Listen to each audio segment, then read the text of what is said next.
दुनिया में बाघों की संख्या कम होती जा रही है क्योंकि अपनी बहादुरी दिखाने के लिए और तस्करी करके मोटा पैसा कमाने के लिए बाघों का शिकार कर रहे हैं। लेकिन क्या आप ये जानते हैं, बाघ इंसानों का शिकार कभी नहीं करता। वह इंसान पर केवल तभी हमला करता है जब वह किसी प्रकार का डर लग रहा हो या फिर उसे बहुत भूख लगा हो।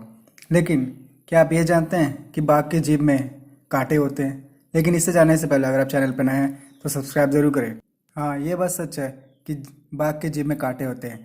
ये कांटे इतने ताकतवर और नुकीले होते हैं कि यदि बाघ आपको प्यार से भी चाटे तो आपकी त्वचा निकल जाएगी और गहरा घाव हो जाएगा।